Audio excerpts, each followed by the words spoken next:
this is a dangerous groups that we're dealing with now.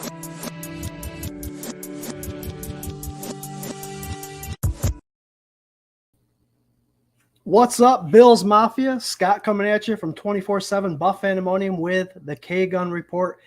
We've got a special show tonight. We've got a special guest tonight. We've got a lot to talk about. Topics during this lull time of the year. We're going to talk about who we think or what we think is going to be the biggest obstacle for the Buffalo Bills fulfilling their dreams in 2023. We're also going to hit up who we also believe is going to be the breakout players on offense and defense in 2023. And also, guys, as always, we're going to get the Bills Mafia involved. You guys leave a comment, ask a questions. We will get to them as much as we can. I'll have your comment come up on the screen, and we'll do the best we can. But until then, guys, keep the comments coming. Join the conversation. Join the Stampede. We'll see you in a second.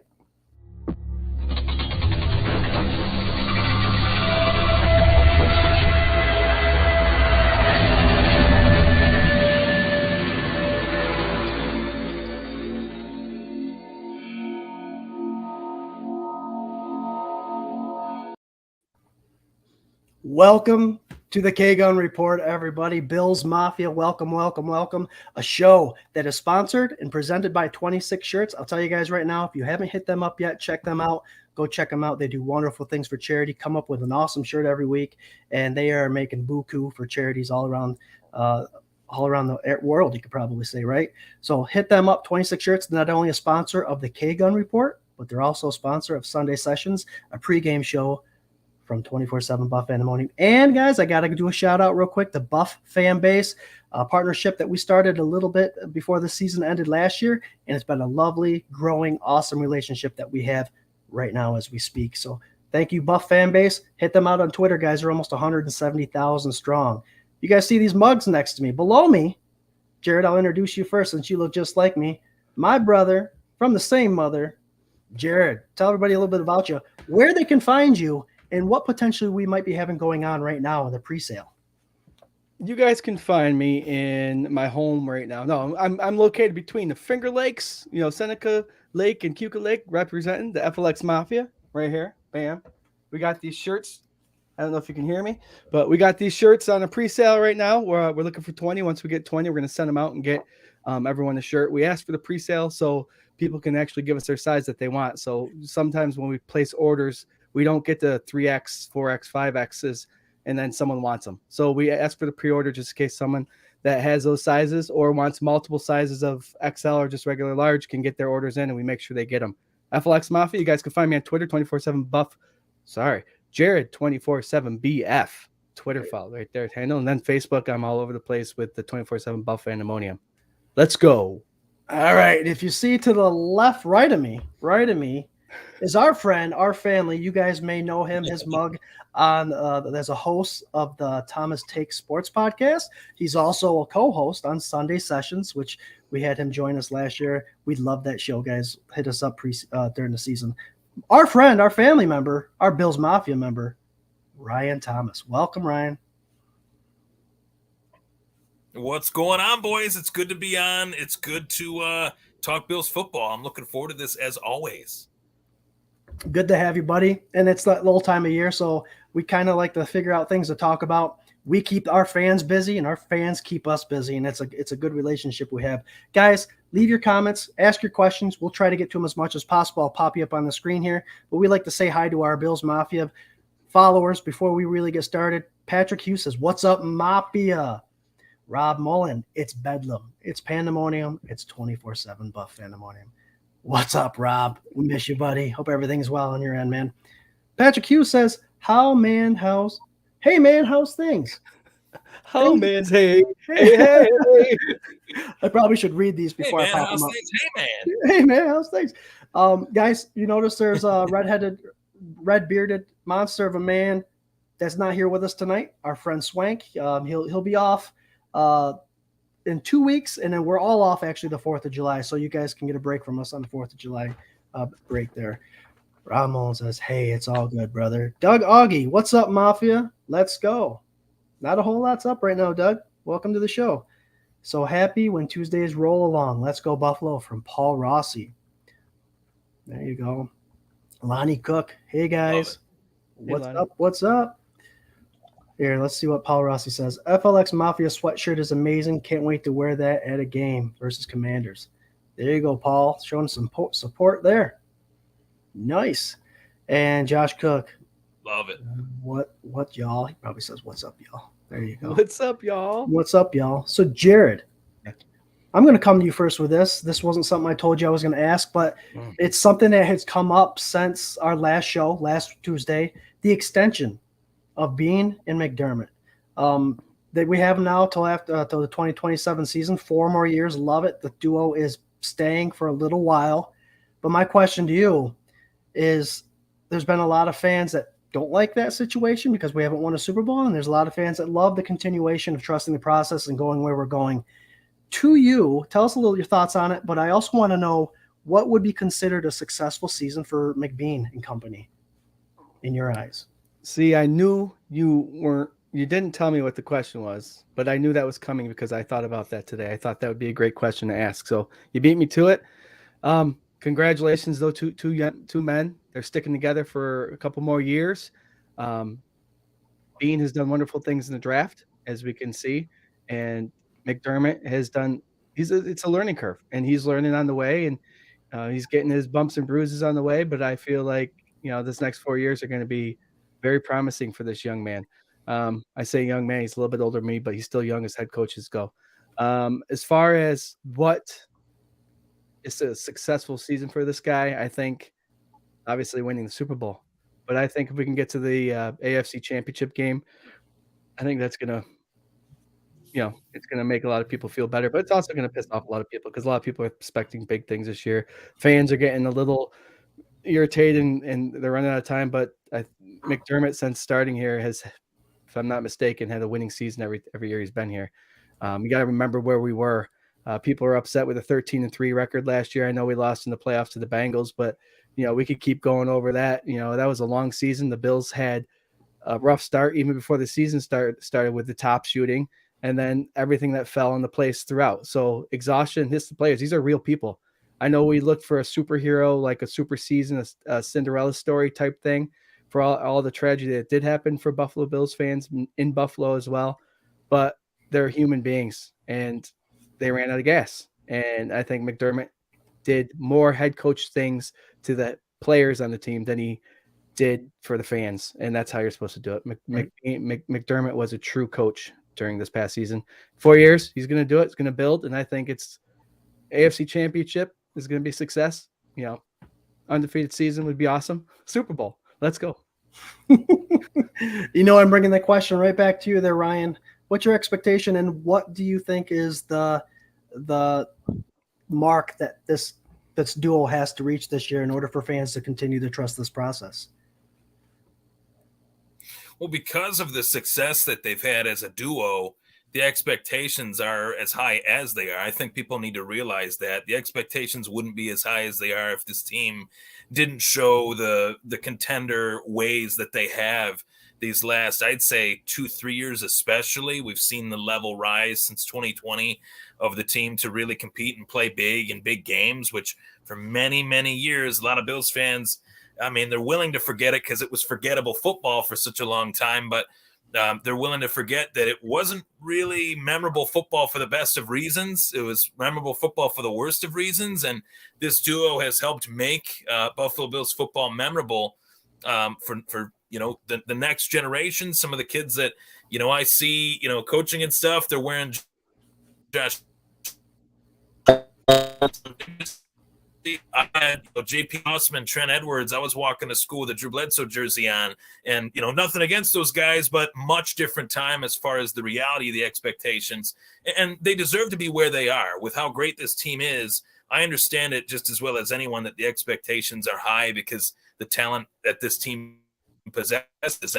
I think it is a Super Bowl year that they can put together with the talent that they have. But I really want to give a shout out to both of them because the way this has come together is pretty special in terms of being here prior to Bean and then they kind of came together from their days in Carolina, and it's really been a great partnership as a duo ever since, as a GM and head coach needs to be in order for a team to be successful. So we have a lot to be thankful for in that regard. I agree. Bruce McKellar real quick says, hey, 24/7 Buff Pandemonium. Doc is in the house. Dr. Bruce will restart injury report in July. He's saying injury report, guys, 247buffpandemonium.com. We have a website. Go check it out. Dr. Bruce gives us an injury report, and he's going to start July. He makes little blogs on the injury itself, how it affects the team, how it affects the player, recovery, all that good stuff. Great insight from Dr. Bruce. Thank you, Dr. Bruce. Guys, being a McDermott, I agree 110% for sure. These guys, where I think they should make it to consider a successful season, I'm right now leaning at just make the damn Super Bowl. Just make the damn Super Bowl. That's hard enough in itself. You know what I mean? There's some teams that have never even made the Super Bowl. So just make the Super Bowl this year. That shows people that we're still making progress in a time where they believe that our window is closing, right? We've heard that a couple times already. Just prove them wrong. Make the Super Bowl. I do think that's something that we need to think about. Training camp is going to be so much fun. I got tickets to go 8 days. Holy cow, Harold Fuller. There you go. Gee, thanks, Harold. No wonder why I couldn't get any tickets. Yeah, right. Everybody that's been waiting, 500 on the list behind. That's crazy. Joshua Williams. Teasing, Harold. You have fun. Coach McDermott bringing us the bowl this year. I agree. Shane Sayer says the drama has to stop in Buffalo. It does. It does. You know, I keep in mind I am 42 years old. I remember a lot of drama causing my 20s, and these guys are still 20s. You know what I mean? They're still kids as far as I'm concerned. Professionals, but still kids. I think with the extension, McDermott becomes the longest head coach, and how has he earned it? Yeah, he has earned it. He definitely has earned it. I think after this extension, he's still 1 year shy of Coach Marv Levy, though, but he's pushing it. All right. Mario has a question, guys. Guys, I have a question. I don't understand the way the Bills are handing out new contract money to players that are not proven. One player, Ed Oliver, and the coach McDermott. He knocked at the dance hall door, but never made it to the dance floor. This is a tough one there, guys. They're still sipping on their first cup of punch. Knocking on the dance floor. Give them a minute. Andy Reid didn't win his first Super Bowl until he was 15, 20 years in the league. Yeah. Let them get their bumps. Ed Oliver's getting paid because they obviously see something that the normal fan or average fan wouldn't. We didn't on this panel. We thought he was gone this year. But they see something where they want to extend him. Not everything, but a lot of things that us Bills Mafia want to have done or think they have done, the Bills have done the opposite. The receiver, we didn't get a big name receiver. We thought the Bills should do it. They didn't. They got 2 free agent guys. Mm-hmm. They drafted one in the draft. No one thought that these guys deserved extensions. McBean and McDermott have extensions. Ed Oliver's gone. Ed Oliver's back. It just proves that as fans, and we love the game, we love to put our 2 cents in. We do it all the time, but we're wrong 99% of the time, and that's okay. We're not getting paid the big bucks to make these decisions. I think they're still drinking the Kool-Aid. They got the first sip of Kool-Aid in. Someone's going to walk around, pour a little vodka in there, and then the party's going to start getting crazy, and you're going to see the Bills McDermott has a winning record here. We haven't had a winning record 2017. Mm-hmm. We had started winning. Back before that was 2000. We got to give them credit where credit's due. I know it's getting frustrated because it's been a couple years, but they're still rebuilding. They're still getting little pieces together. We got to give them time. And it sucks. Time sucks because it's sports, but this is a new year. I think our team's better. Let's just give them a minute. Sorry, I ranted there, but. I agree. You know what, Jared? The whole Ed Oliver thing, yes, they paid him, but by next year, guys, he will be the 20th ranked paid defensive tackle in the league. So get it done now before Ed Oliver destroys this year and demands that $30 million a year. Get the deal done now to where he's back part of the contract as far as average in the NFL, because it's going up and they just locked him in. So I think that was a good move. And as far as going to the dance, guys, let's not forget what we went through last year with all the injuries and all the hell that the Buffalo went through itself. Give them a break. But who was that left that? Was that Harold Fuller that left that one? Yeah, no, it was Mario. Oh, Mario. I 100% respect your question there and your opinion, because you are rightfully, you own it. That's you.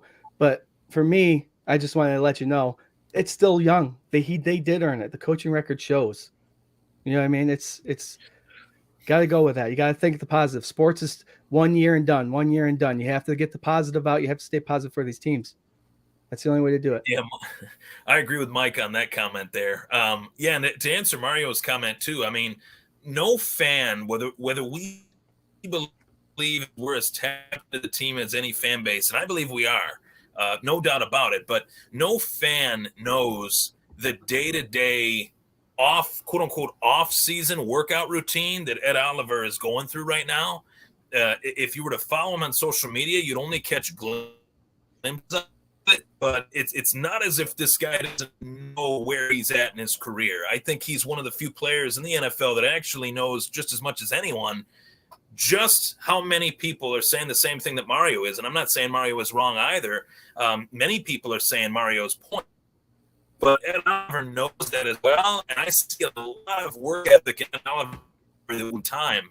And that, at least at the very least, these last few years in Buffalo, maybe in his entire career here in Buffalo. So I'm very curious to see physically how Ed Oliver looks come training camp time, and obviously heading into the season. I think that this is a big year for him, and I think the Bills organization said, you know what, we feel that he might be turning a corner as a potential loomer as a defensive tackle, and that does happen. It's happened quite often, more often than not, in the NFL. And let's not forget, fellas, McDermott is calling the plays this year. McDermott is known to be a more aggressive, pin your ears back, go get the quarterback kind of defensive mindset. So, there's not going to be as many stunts, as many kind of crossovers, all that stuff, defensive linemen falling back into coverage. You're going to see an aggressive defense. And I don't know, Ed Oliver's a dog as far as I'm concerned, as far as aggression. So if he doesn't have to have gap responsibility on one of these plays and just get quarterback, with Russo and Miller on the other side, good luck. Bills Mafia, Florida. What's up, boys? What's up, Bills Mafia? Name to look out for, too, playing alongside Ed Oliver, I think, is that Poona Ford signing. I think that's – and Leonard Floyd as well. I think those are two signings that they made that are going to greatly help a guy like Ed Oliver. And I'm not willing to write Ed Oliver off yet. There's not many players on the team that I am willing to write off, though, to be honest, with the team that they have. 100% agree. Right, no doubt. Let's get some comments in here. Rob Mullen, this defense is predicated on quarterback pressure. It's Vaughn's specialty, one of the best, if not the best pass rusher in the last decade. I agree there, Rob Mullen. Ellen Lawrence, what's up, Ellen? Hi, Ellen. Dr. Bruce, I saw the back-to-back 2 and 14 seasons. Don't want to go there again. Yeah, guys, you don't want to see all that stuff again. It's still too fresh. I think that's why there's a lot of expectation and a lot of pressure. But we got to forget about those years, guys. I know they brought them to where we are now, but we got to be patient, right? Patrick Hughes, if not for Brandon Bean, we wouldn't have Josh Allen, Von Miller, James Cook, and Diggs, etc. Exactly. Let's see what else we got here, guys. Let's see. Let's make sure these are appropriate.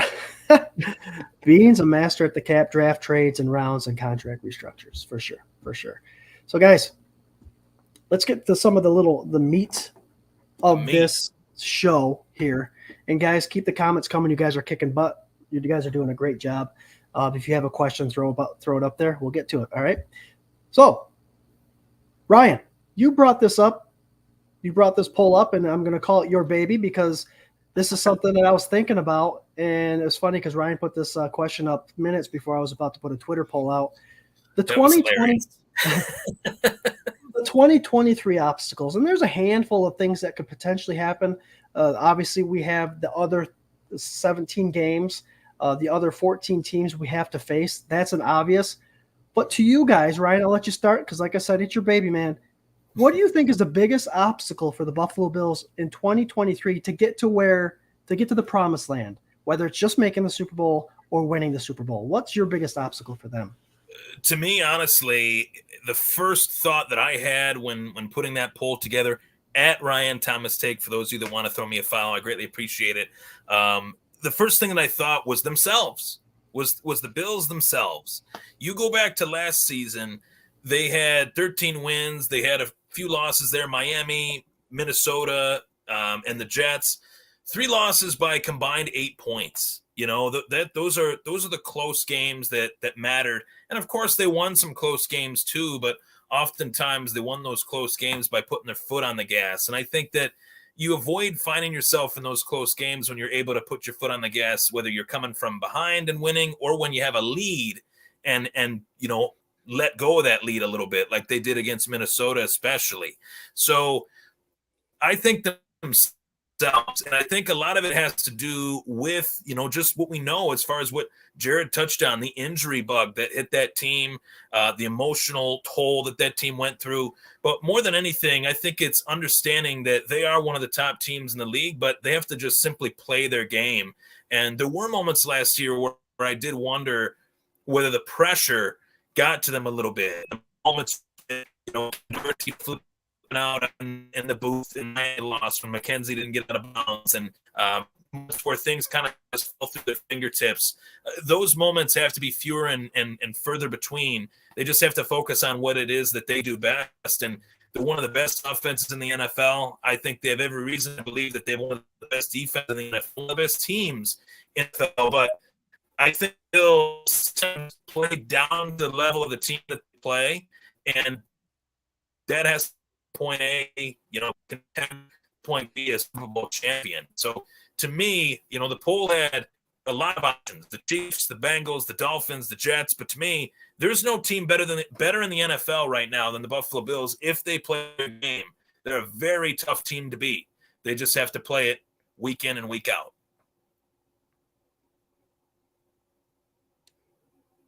100% agree.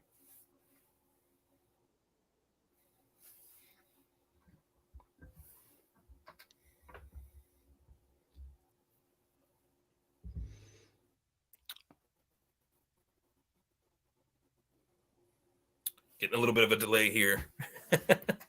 My bad. Yeah. Sky, your sound's out. How about now? Yeah, there you go. You were chatting. I was like, oh God, I'm gonna have to throw a message to one of these guys. No one's making any sounds, or No. I'm lost. No, Jarrod, I thought I had a delay. Oh no, we're fixed now. Jarrod, it's at your table now, my friend. What do you think the biggest obstacle in 2023 is for the Buffalo Bills? Yeah, I know a lot of teams, their big obstacle is going to be the injuries themselves. So that's what I'm going to go with. Obviously, number one is injuries. If they can stay healthy, no one can beat them. Second is going to be these Buffalo Bills play some of the top quarterbacks in the league throughout the season. I think, you know, except for one of the top 10 in the whole league. So I think there's going to be a lot of close games this season. Last year, the Bills pulled out those close games like Ryan alluded to. But this year they're going to have to, you know, especially in the AFC games. And their biggest obstacles is the coaching. If the coaching can continue to pull things together and improve on this year what they did upon what they did last year, and win those close games and keep going forward with those close games, it's going to be coaching to see if they could pull it through. Like I said, they play the top quarterbacks, the top 10 quarterbacks through the whole season. So it's all about coaching. Hey, and our friend Mark Maddox, friend of the show, he's been on the show a couple times. That's one thing he always mentions is the coaches setting up the players for success. So I agree with you, Jarrod. I was on the fence with this question. My first thought was Ken Dorsey. Ken Dorsey he's got a big step to take from last year. I think there was a lot of expectation, not only with Josh Allen, but with the run game and how that would be utilized, and those fast, nimble receiving running backs out of the backfield that weren't used. So I think that's going to be a huge obstacle, and I think Ken Dorsey's up for the task. But guys, I'm going with the number one easiest way to get into the playoffs, and that's to win your division. And so I think that's the biggest obstacle, because I do believe the Miami Dolphins and the New York Jets have gotten better. On paper, they're better, right? And you still have to win those games. Those games, you have to still play all the games in the season, because if they gave you wins, you wouldn't have to play them. We win that division. That's step one. Of course, we have to show up in the regular season against Cincinnati, against the Eagles, against the Chiefs. We have to show up, and we can't get shut out by those games. We have to represent. But we have to start with the AFC East, take care of those 6 games, and make the playoffs. Let's make the playoffs. That's where I'm going with that. John says That's the easiest Diggs road to get there. That's for sure. Yep. The Diggs and Allen situation needs to be cleared up. If there's a situation there, those kind of problems can spread through a team and cause a bunch of bickering. Hopefully it has been overstated and they are focused enough to go forward. Yeah, I think that's under the rug. I really don't think there was much of a situation there. Just teammates being teammates, calling each other out, keep making sure each player is held accountable with one another and making each other better. Right, Jarrod? Oh, absolutely. If they have a brotherhood on that team, my brother and I right there, we've had many fights growing up. So the only difference is these guys are on a microscope and they have social media following all the time. So let them do what they got to do. Let the teammates do what they have to do. There will be bickering. If there isn't bickering, that means they don't care. So just let them flow, let them go. And when the season gets here, hopefully everything is tight. They know what they have to do every Sunday, Monday, Thursday, and just go and play football. Get rid of that nonsense when you're not playing, but keep it business on the field. Oh, hell yeah. Hell yeah. We lost Ryan. Yeah, we did. He lost his internet, but that's okay. Me and you can have a conversation there, brother, along with the Bills Mafia.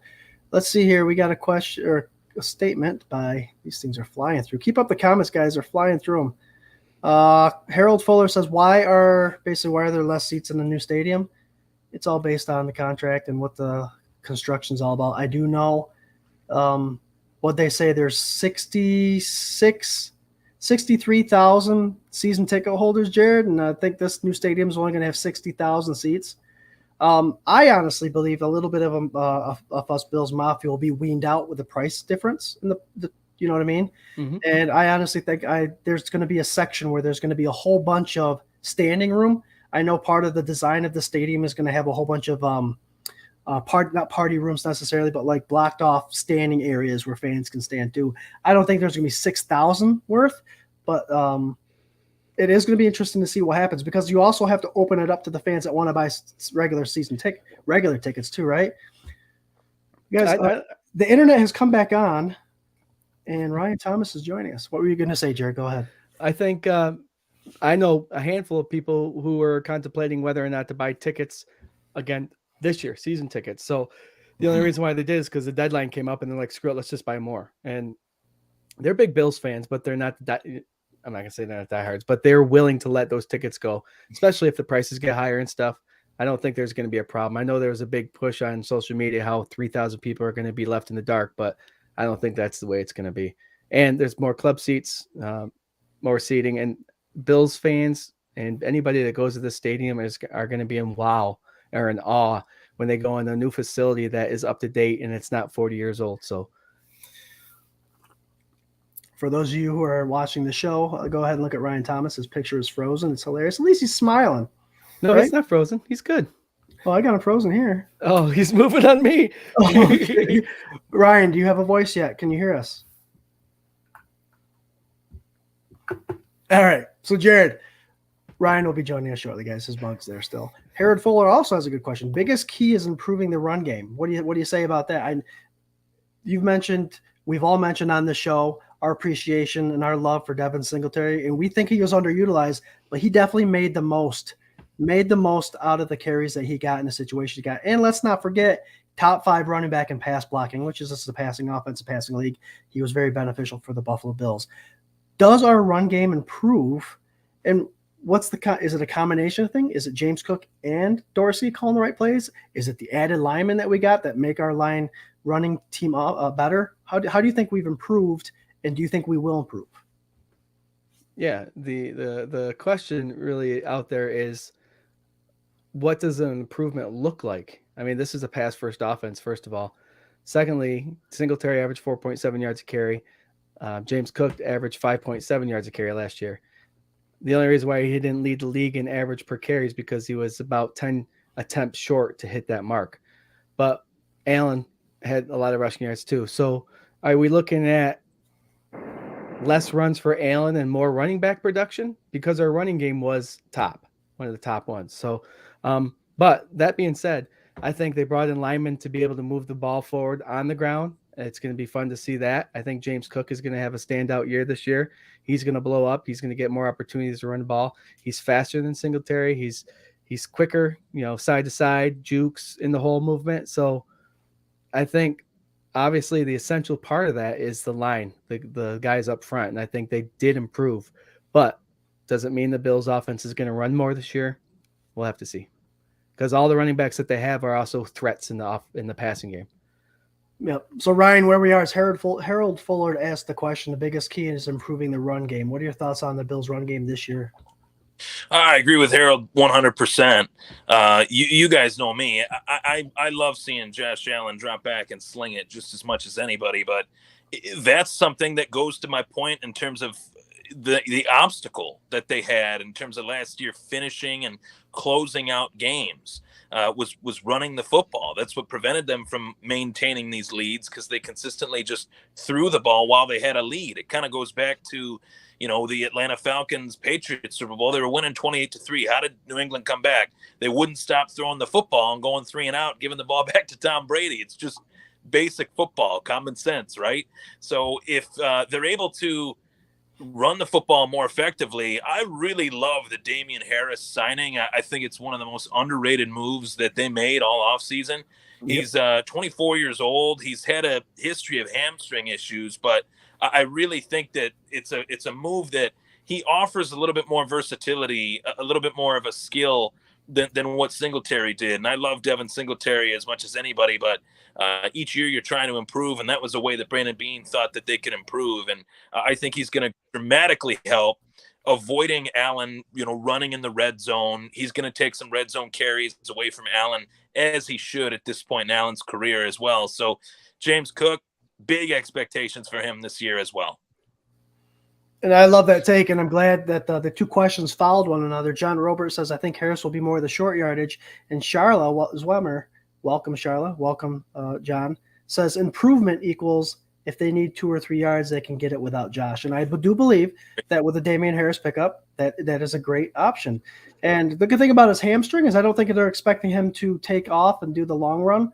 They're going to use him for more of a short yardage goal line carries, I do believe. But our buddy Rob Mullen brings up a good point. So far this offseason, workouts and minicamp, it's being said that Harris could nab the running back 1 spot away from Cook. Now that's an interesting take. And then later on, I don't know if that's. I don't think so. I don't think so either. But hey, guys, if someone's picking up the offense and the plays better, you never know. And like you said, he's young. He's 24, right? I mean, on Sundays, what makes you an RB1? What makes you an RB2? Especially in the Buffalo Bills offense. Is it who goes out there first? Right. So, Rob, I'm 100% with you. Harris could be number 1. He could get 10 carries where Cook gets 9. It could be split up that way. I don't have a problem with it. Josh Allen running the ball. Yeah, I don't have a problem with it.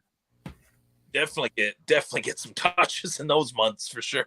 Mm-hmm. I love how he's got a fluty jersey on and he's playing catch. Man, I wish you could throw that ball to me. I'd catch it right now and just spike it. But I also got to add too quick. I know we don't want Josh Allen to run, but in some play calls, Josh Allen running the ball means that there's 1 extra blocker in front of him. Correct. So that probably won't go away. Right. So that thanks for wearing that jersey. We actually have a little update on the regular season Rager. Guys, that we're September 2nd, Labor Day weekend, Saturday, we're doing our 3rd annual regular season Rager held at Reinvention Brewing. It goes from 3 to 9. We're throwing a charity donation pep rally for the Help One Foundation of Mark Maddox. And we're actually going to have a lot of sweet giveaways. I know Josh Allen Rush jersey is going to be up for a giveaway. I know we got a Doug Flutie jersey now coming there, Ryan. So I know you'll be buying a lot of tickets to try to win that. But guys, definitely. The Endless Mountain Derelicts are coming and playing. They played last year. Great freaking show. Loved it. Black Heart Barbecue is going to be the food truck there, and they make some amazing wings. So I was kind of hoping that this Rager, Buffalo Bills and wings, would work out, and it is. So we've got a lot of things in the works. We're gonna finalize these details coming up in the next couple weeks and get all that information out to you. And our buddy Ryan Thomas is going to join us too, for sure. Oh, I'll be there for sure. I'm not missing it. I'll be there. All right, let's see. So Ellen Lart says Bills need to score on every possible possession. No points. Yeah, that's the problem they had last year with the red zone turnovers and not scoring touchdowns. Thanks for the Rager info, says Paul. You're welcome. Let's see here. Remind Ryan, Patrick Hughes is the comedian of the group. Remind Ryan he's on the clock for the K-Gun Fantasy with the number 1 pick. That's a whole nother hour. Then finishing worse enough to have that pick is not even knowing that you had it until Patrick Hughes was gracious enough to bring it to my attention. And I got to tell you guys, I'm not sure with this whole keeper twist. Depending on who's kept, I might use that pick on Jamar Chase. I don't know. We'll see. Something to think about. There you go. Leave you a teaser. A teaser. Yeah, what's the point of having the first pick if 90% of the top 9 players are already gone, right? Right, and I mean, Jamar Chase is pretty good. I mean, he's probably right outside of Jefferson, one of the best in the league, fantasy-wise, right? Yep. I have Jefferson, so I'm keeping him. All right. At pick number 9, so that's a late pick. Let's keep on topic, guys. So I have a poll time. We put a poll out this week on 24/7 Buff Pandemonium, and the reason I'm bringing this up is because we will be talking about who we believe is going to be our breakout player offensively. We'll pick on offense. We'll go offense first, and then defensively second. And I put out a poll this past week about Gabe Davis. It's his 3rd year in the season. Obviously, that rookie year he had was amazing for a rookie. A lot of expectations out of him in year 2, but barring, that injury took over, the ankle injury, and we've all discussed how important the torque is on that high ankle and all that stuff when you're running routes and being effective in that regard.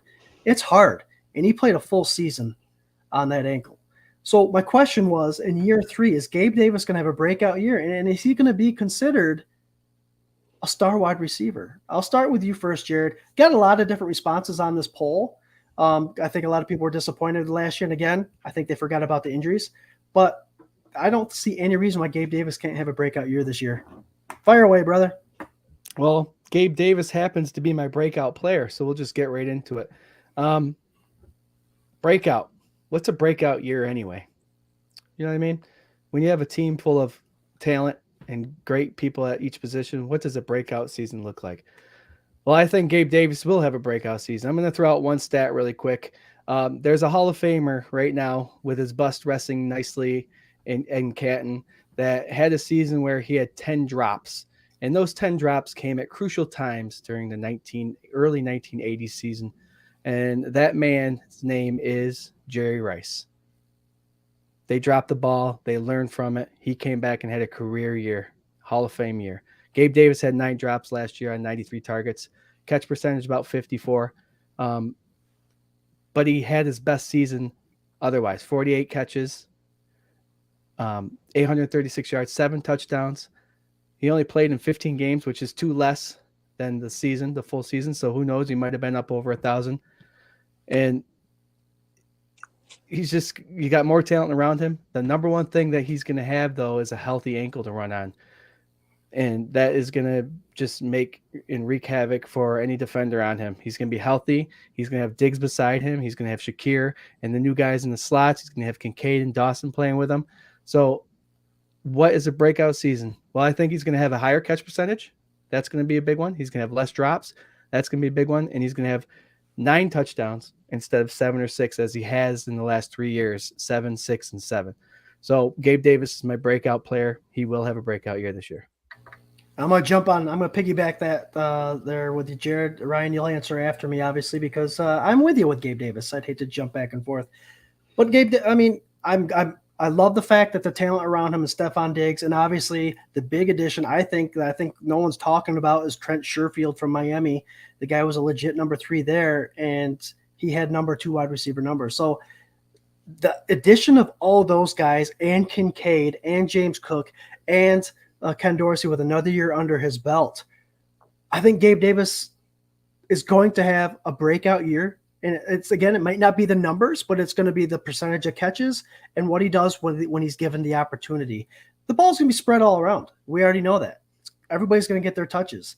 And breakout, Super Bowl, whatever it is. I think if he stays healthy, we're going to see why the Bills drafted him in the 3rd round a bunch of years back. I love that breakout player, and I think with him being in this contract year, obviously, he kind of needs to put on a show. He's going to be efficient this year.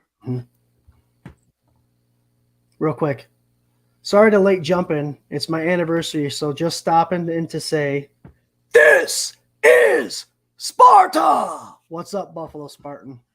Hey, welcome. Ryan, who's your breakout player? Well, we talked about him a little bit. James Cook. I think James Cook is the real deal. I really do. I like what I saw from him. Yards per carry, he was really high up there despite having a limited amount of touches. You'd say, well, maybe the limited touches means he had a higher % chance of having a higher yards per carry. The way I look at it, the limited touches should mean he shouldn't have really done that well, and he did as well as he did despite having a limited amount of touches. That's the way I look at it. But to the point on Gabe Davis, talking about Gabe Davis, I really love Gabe Davis. I think that this was a bit of a down year for him last year, of course, but I think with the addition of Dalton Kincaid and putting him on the field at the same time as Dawson Knox is actually going to make the Bills offense much more, not only a much more physical offense, but is actually going to help Josh Allen realize the tall targets that he's got. And I think Gabe Davis is obviously one of those guys as well. And if you were to like rank the guys that Josh Allen trusts the most in terms of passing and throwing them the ball, I think right now Diggs would still be 1. I think Gabe Davis would be number 2. New addition Kincaid, possibly 3 by the time they're, accustomed to each other heading into week 1. And it would go kind of from there, right? So Gabe Davis is just that guy that he has that double move that nobody can really seem to figure out. And I think that he is at a point where, as you mentioned, Scott, he's in a contract year. These players, they say they don't read what people say. They do. I think Gabe Davis is going to be reading some of these tweets that people were tweeting over the offseason, and he's going to say to himself, watch me this year. Just watch me. And I think it's going to be a fun year for him. Sorry, Buffalo Spartan. I said this is Sparta, but I forgot to wish you a happy anniversary. Definitely happiest of anniversaries. I hope you guys did something real nice and enjoy each other for sure. Love you, bud. Let's talk 7-1 Sports. Hey, Scott, Jarrod, Ryan, go Bills. Breakout players, Dawson Knox. Robbie from Let's Talk 7-1 Sports. What's up, Robbie? There we go. Let's see here. I saw a question here. I had Dawson Knox as my breakout player last year, and it didn't have anything to do with stat line. It had to do with catch percentage and non-drops. And again, it's what numbers you're looking at that make the breakout season. 1,000 yards with 100 catches. That's a crazy season, but that doesn't necessarily mean it's a breakout season for a team loaded. Yeah, that's a tough one. You ask for breakout players on the offense, and when you have the talent that the Buffalo Bills do, it has to be an efficiency answer. It can't be a statistical number, right? As far as yards and catches. True. Right. Let's see here. John. Nope, not John. Hold on. There was a question in here. One of our fans wants to know, Mike wants to know, will Davis have another 75-yard TD this season? I think so. I would bet on. Ryan, that double move that you're talking about with that skinny post, that's his specialty. Yep. Josh Allen will find him, especially now that those safeties have to respect Kincaid and the dangers of the inside of the field, that you may see him drop and then have Davis sneak up over the top. Very cool. Yeah, I love that. That's where I see, when I'm closing my eyes and kind of seeing them all out on the field at the same time, I think the guy that's going to benefit from that the most, one would say would be Diggs, but I think Diggs is the obvious guy that people would double cover on the offense. So you're trying to not get mismatched by the tight ends. You might put a safety on a tight end more than you would a receiver, obviously. And I think Gabe Davis is going to be one-on-one and 50-50, as Rob Mullen just kind of alluded to. He's a very dynamic receiver and very underrated. And, I think the down year last year was kind of, I don't want to say over-harped on, but there were a lot of weeks where he made some really big plays for the Bills that helped them win games. The Pittsburgh Steelers touchdown against the Steelers at home, we weren't winning the game 35-3 when that happened. We were winning it like it was early in the game. That just blew the whole game out of the water. It put the momentum in our favor, and we just ran with it. It was largely because of him making that open catch in the open field and running it down the field. Oh yeah. Jarrod, Robbie from Let's Talk 716 Sports says, "Chug, Jarrod. Did you just finish a beer or something?" No, well, I did. I have the Churchill Reserve, which has whiskey in it. It's pretty potent stuff. I'm not going to be chugging that, Robbie. That's a sipper. A lot of people, Ryan, I've heard you say this a couple times with Davis having a down year. He actually, besides his 9 drops, had his best year. He had 48 catches, 836 yards with 7 touchdowns. So that is when we're looking at, and a lot of people agree that it was a down year. If that's a down year, I want another one. Minus the drops. There you go. Right. John Robert, I think Hardy may be used in punt returns also. I agree. I know Nyheim Hines' job, as far as that goes, might be in jeopardy. Hardy is a speedster, real fast, little guy. Said there, Jarrod. I actually don't really think he had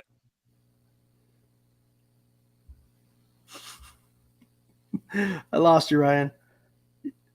I got your picture. I just didn't hear that final thought. Sorry, bud. Yeah, that was an interesting signing. Yeah, to Jarrod's point, I don't think he really necessarily had a down year. It's just when people remember he had 4 touchdowns in that game against Kansas City, the expectations were just through the roof for the kid. So 4 every game from here on out. Oh, you lost me? Can you hear me now? Yeah, we got you. Yep. So the final thought on Gabe Davis, everybody had those high expectations of him from that 4 touchdown game that he had against Kansas City, and it didn't. That's not gonna happen every single week, So I think he's still got a lot left for sure. Very young player, and he's a dynamic one. Oh yeah.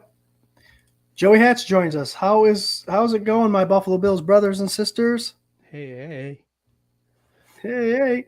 Charla says, Josh has good things to say about Trent Sherfield. I've heard that he's got a great relationship running with him in training camp and mandatories, and that's always good. It's to the point with guys where they practice so often that, they should be able to do their drop back, 3-step, 5-step, 7-step drop back, close your eyes, release the ball, and have those targets hit. That's what it should come to.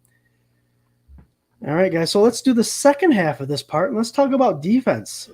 This is a McDermott run defense this year. Obviously, there's some people on contract years. We brought in Poona Ford. We've lost Tremaine Edmonds. We brought in some secondary players who have started on other teams. So this defense is looking to be pretty dynamic, pretty steady and steadfast as far as the depth goes. So I'm pumped for it. Rotation like a son of a bitch, I can imagine, and it's going to be effective.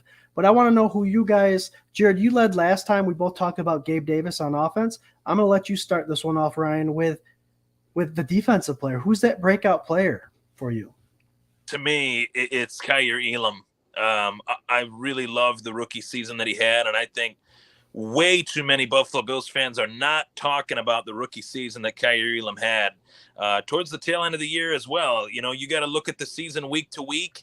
And evaluate the player's performance. There were weeks where inexplicably Kaiir Elam was not out there. We don't know why. I don't know if we'll ever know why, but Kaiir Elam wasn't out there in those weeks. And, Christian Benford kind of took his spot for a little bit, and then Elam got it back. And once he had that spot back, weeks 12 to 18 pretty much, he was a force to be reckoned with. And there were 2 games in particular, both of them that pop into my head were against Miami, where he's covering against Tyreek Hill, who's one of the fastest people in the world, let alone in the NFL. And a rookie out of the SEC did really well against Tyreek Hill in crunch time late in the season in Orchard Park, and obviously in the playoff game as well. So I'm really excited for him. I think that he's going to be easily rated as one of the top young corners in this game. And I think towards the end of the year last year, he was probably the best corner on the team. And I know that's I'm not taking a shot here at Trey White. We knew he was battling back from an injury, but it was pretty obvious that he was battling back from that injury and was getting up to game speed and things like that. So Kaiir Elam kind of took the reins of the CB1 role and he ran with it. And I really love the fact that McDermott's going to be calling this defense this year, because I think it's going to help Kaiir Elam that much more. I also think Benford's going to add to that too. Benford's going to add to Elam's progression. Obviously, Benford, we saw on the field at the beginning of the season. We're all like, what the heck's going on? Why is he starting? Well, maybe there's a reason for it. Now Elam know that position's not locked for him. He has some good guys coming in with Dantzler and Benford. Yeah, I can see a very good season coming out with that Elam kid because of not only the coaching, but the competition he has every day to be with. Right. I agree. Mike Boat, Klein Milano, or rookie linebacker we drafted. Duke Kuechly was an absolute monster in McDermott's defense in Carolina. He was, and I think that's what he's looking for. And I'm excited to see what Dorian Williams has to offer. I think that's the guy that McDermott wanted to run the defense. That's why they went and got him, because we all knew McDermott was going to be calling the plays. I think he wanted someone fresh that he could mold into someone he wanted to reflect everything that he wants in that defense. And Ryan always says, too, that Dorian Williams was very successful playing that 4-2-5 defense at Tulsa. So, yep. Rob Mullen says defensive breakout player in 2023 is Leonard Floyd, a guy who can be ultra productive in this system and rotation and is very strong against the run, pushing the rest of the roster for playing time. Yep. And McDermott said, guys, he didn't bring in Floyd to replace Von Miller until he came back. He had a plan for Floyd. So that's a good point there, Rob. Patrick Hughes says AJ Epinesa and Oliver must have breakout year. I think more AJ than Oliver. I think AJ due to the fact that his rookie contract is coming up, so he's got something to prove, right? John Johns, Jared, I'm going to go ahead of you because John Johns is bringing it up. Greg Russo might just have the opportunities this year. If Von is healthy, there will be two guys getting double teamed, in my opinion. Russo is my guy. Big. He is getting jacked. Yeah, he looks a lot more solid. He's thick, as they say. He does. He's added some meat to those bones, guys. And I'm not. He's in year 3, and I think this is a year not only should he have a breakout season, but first rounder he better. I'm giving him the benefit of the doubt last year and the year before because his rookie year, guys, not only was he a rookie, but he was coming off a year where he didn't play the previous year in college. Second year, still got the sophomore slump work and still learning the system. And now that we have a different defensive coordinator, that might hinder things a little bit. But if he could pick this defense up quick, and as I alluded to earlier with the McDermott style of pressure defense and aggressive defense, I think Russo is going to have a breakout year, not only with sacks. I think we're finally going to have a double-digit sack guy on our roster. And the reason I'm going with this is because I am going to put a poll out later this week with Russo asking if you guys believe he's going to have double-digit sacks yet this year or not. But he said that's his goal. And I think he's going to be a big beneficiary of the people they brought in. And I think this is Russo's year to get the sacks, get the tackles for losses, get a lot of pass deflections with that big wingspan and that reach. This is his year, and this is the year with Von Miller still having 4 years left on his contract that everybody's going to be like, holy shit, these defensive ends are for real. Yeah, Scott, I got to chime in on that too because, Rousseau had a very good season last year. 8 sacks. He missed some time, and he was tied for the team lead in sacks with Von Miller. So had Von and Rousseau not gotten hurt, they would have had double-digit sacks. I feel pretty confident in that claim, especially when Von got hurt in, week 11, week 12, and Rousseau was kind of missed in pockets of the season, of course, too. And then you add the before-mentioned Leonard Floyd to that mix with the guys that they already have on the D-line there. I mean, it's one of the deepest rotations as far as the defensive line unit that any team has in the NFL. And you got a guy that's notorious in McDermott for mixing and matching and trying to squeeze the juice out of guys that are even third-string defensive linemen on that team. It's pretty awesome, and I'm excited for that. I'm very excited for it. Jared, before you tell us who your players is, guys, can I get a go Bills from you guys? Go Bills! Go Bills! Paul Kirkdoffer and Diane Thomas and Kirkdoffer both say go Bills. Got to answer that. Jared, who's your defensive player, breakout player of the year? This guy was kind of an unsung hero last year that I know I've seen. If you go and type this guy's name on YouTube and watch his highlights, simply amazing. Daquan Jones. The reason why he's going to have a breakout year is he's going to continue to play that. I don't know if you guys remember this guy. He used to play for the Panthers and he came for the Bills. Star Latulier. He didn't produce the numbers, but he occupied blockers. Star Latulier in 8 years had 193 tackles, 16.5 sacks, 2 forced fumbles, 2 fumble recoveries. Monster for taking up blockers in front of him. Daquan Jones, 9 years. He played for Seattle and the Bills. He has 311 tackles, 12 sacks, 3 forced fumbles, 3 fumble recoveries. Last year, he had 38 tackles, 2 sacks, 1 forced fumble. I think that that's going to continue. People are going to start to recognize that this guy's a wrecking ball. I feel like his playing percentage will go up this year. Ed Oliver's going to be right beside him playing too. These two are going to be some fierce leverage in the middle of the field. And I think Daquan Jones is going to make more of a name for himself. He's finally going to get recognized on that defensive front. The big reason why Daquan Jones is going to have a big breakout season is because this is a team game. Von Miller, Russo, Floyd, Milano, Williams, Klein, Elam, White, Hyde, Poyer, Rapp, whoever's in. This defensive system is going to be crazy if they can stay healthy, and all these players are going to be productive, and it's going to start up front. Daquan Jones, breakout player 2023. Love it. Love it. Since we're talking about defensive line, Dr. Bruce wants to know, do we think Basham makes the team? I could throw this out real quick for you. Right now, I know the Bills keep between 9 and 10 defensive linemen. So left defensive end, Rousseau, Lawson, Basham. Right defensive end, Miller, Floyd, Epinesa.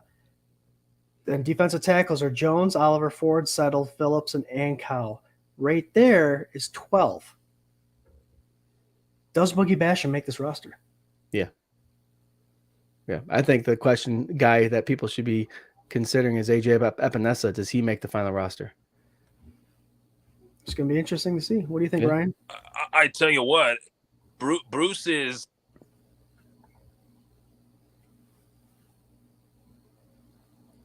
possibly, but I look at it like this with both of them. They got to know all the names that you just mentioned, Scott. They got to play up to that level to be worthy of getting reps in the regular season. And I think there'll be one odd man out, but I do think they have an edge based on the investment. But at the end of the day, too, you start to see them bring in these other bodies like Leonard Floyd, and even in the defensive tackle area, Poona Ford. A lot of these guys got to step up. This team is so talented, and the Dorian Williams name that was mentioned, a lot of fans, I'm listening to WGR, throughout the draft, after the draft, a lot of fans were really hammering the Bills in a negative way for making that pick, feeling like Williams won't start at middle linebacker. And I'm thinking to myself, well, they're not really in a position that they need a third-round draft pick to start. So much like, even though they invested, in AJ Epinesa, Boogie Basham, they've added to that rotation since, which has made it harder for these guys to make the team. They're just that loaded. Whereas Epinesa and Basham would be starters on other teams in this league, I feel. Agree, for sure. I like Mark coming at us from YouTube. I expect the Bills to go 14-3, win the AFC East by 4 games. Whew. And lead the league in defense, increase sacks 40-58, will run for over 1,100 yards and average 433 yards. Oh, yep. Plays. There you go. Hey, those are some pretty impressive stats. I'm about that life, Mark. Sure. Oh, yeah. There you go. Joey Hatt says, I love Floyd's contract with a void year. So do I. You always got to like those void years. Don't be surprised if AJ Epinesa is traded before the 53-man cut. The Giants had strong interest last season. And that brings up an interesting point. Now that the preseason, there's no cuts until after the 3rd preseason game, there is a greater potential, I believe, that some of these players will be traded rather than cut and picked up from these other teams. Joey Hatt says, Brandon Beane built such a good roster with the money that he's pushing our draft picks off the team. Is that a good thing or a bad thing? The problem. Go ahead, Ryan. My point too, Joey, is that it's a double-edged sword. If you're investing in guys that are on the precipice of being long in the tooth, then that's one thing. But if they got a lot in the tank, then it's another. And I feel like Leonard Floyd's got a lot in the tank. I mentioned Rousseau and Von Miller. They were tied for the team lead. They were hurt. They each had 8 sacks. Leonard Floyd had 9. So if you were to take, Leonard Floyd, let's just say hypothetically, and put him on the Bills last year, he would have led the team in sacks with the same type of snap count production that he had in obviously LA. So I really feel like they're hitting on guys that can make an immediate impact. The question is, we've seen guys on the Bills that haven't really done that well these last couple of years leave the Bills and go on to do really well. Is it just the fact that they're actually good players, or the fact that the Bills are just that talented that they can't really find a role and etch a role for those types of players, like an Isaiah Hodgins, if you will, couldn't really find the field here in Buffalo, but did with the Giants. So definitely something to tune into as to whether or not Epinesa gets moved to the Giants before the season starts. Agree. And I'm getting hit hard with this, guys. I don't have the special talents that our buddy Swank does and hitting some of these things, but we're in overtime. Time. I like your take on that, Ryan. It's tough. It's a double-edged sword. Yes, it's a good problem to have. Yes, it's one of those things where I go back to getting rid of our first-round draft pick a bunch of years ago for a wide receiver that was proven out of Minnesota and Stephon Diggs. It's kind of, you get the talent when you can have it, right? You don't, if you have the opportunity to bring in someone like a Leonard Floyd, you're not going to say, we got a guy in a contract year that potentially might live up to expectations. No, you bring that guy in because as of right now, they're both on the same contract. Yep. So, I mean, you may be paying a little more money, but the production is worth tenfold the cheap contract some of these people cost. If it was a guy in the beginning of his contract, that's a different story. It sure is. But Epinesa's at the end of his. Boogie Basham, I believe, is coming to an end, I think, in 2 years. I think it's a good problem to have to bring in some of these veterans that are actually producing, for sure. Bring in the veterans. You keep saying that in regards of these players want to play in Buffalo, and they're going to do it at a cheaper cost. So it's a good thing. We're getting well-experienced players that, again, even if they're a little bit better than who you drafted, are improving the team. At the end of the day, that's a good thing. It sure is. And you know what? We've talked about it for the last 2 years on the show. We are going to see players that we don't want to leave. And some of them are going to be the guys that we drafted. And if they perform somewhere else, obviously they weren't performing good enough to be on our Bills team, but they're performing well enough to be on another team and producing there. Like an Isaiah Hodgins. Good for him. And that's just the way it is. Sometimes the roster is just too stacked for you to be on this roster. All right, guys. That was a great show. Great show. I love it. We're at 9:02. We hit the time perfect, guys. I do want to see if there's any more questions coming in. Gust watch for the John Deere Gator cart on cut down day. Maybe we'll see who's on it. Mario. Joey Hatch says overtime. All right, guys, we're going to go through final thoughts. But before we get started, I do want to remind people we do have our regular season Rager that we have every year. It's our third annual regular season Rager this year, September 2nd, being held at Reinvention Brewing in Manchester. It's a wonderful time. It's a pep rally / Rager / let's get ready for this season. And we have a good time. We have our friend Mark Maddox come out with the Help One Foundation. All the money that we raise goes to that. We have a food truck coming out. Black Heart Barbecue. We have the super fans come out. We have the fan base. The Buff fan base is going to come out and have fun with us, drink some beers, talk Buffalo Bills football, and we're going to end the day off with the Endless Mountain Derelicts, a kick-ass band. That's Swank's band. They're going to play for 2 hours for us, and it's going to be an awesome time. And we also have giveaways, raffles, 50-50s. It's a good time.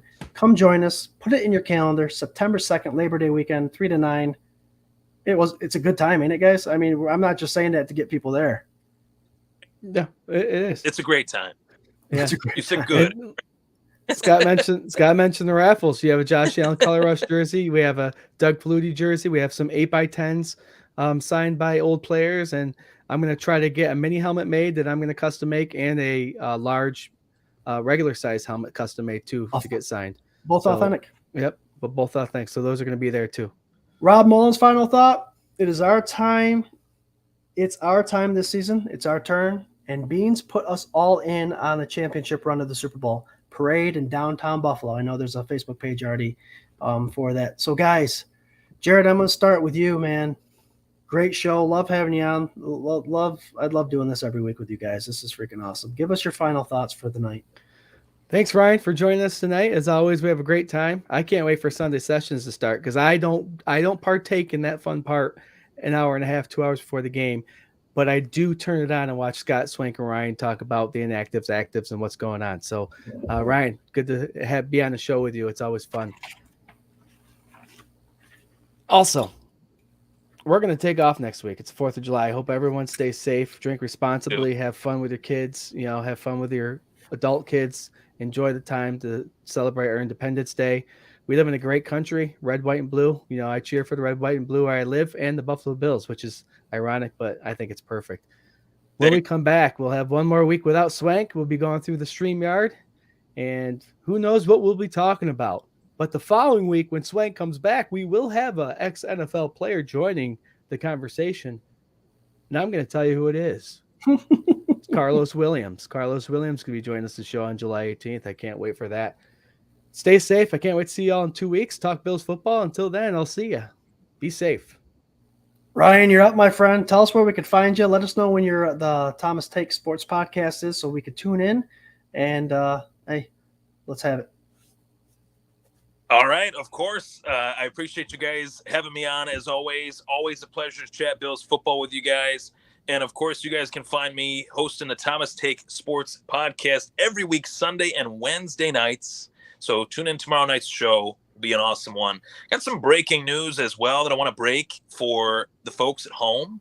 August 1st, I will be releasing my very first fantasy football online magazine that you guys can purchase, and proceeds to it are going to go to the Wounded Warriors Project. So, nice. Of course, I'm going to take 20%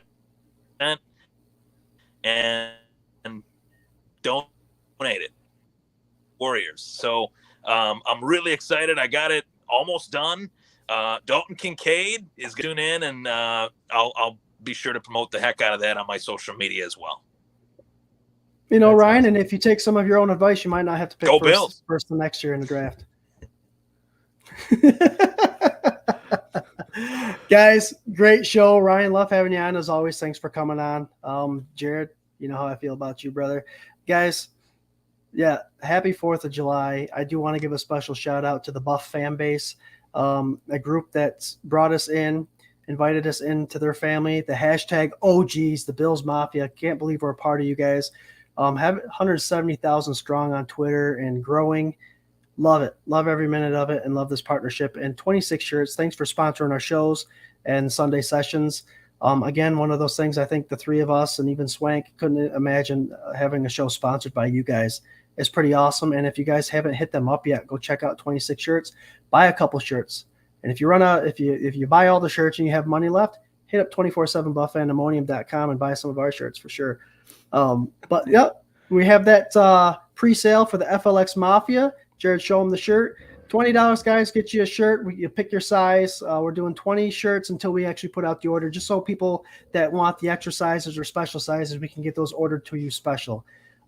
Again, thank you for your participation, guys. We got a couple more weeks until that training camp starts, and then the preseason will be here and the season will be up upon us. Thanks for joining. Thanks for commenting, guys. Just thank you, Bills Mafia. Cheers. Go Bills. Season's right around the corner. Go Bills. Go!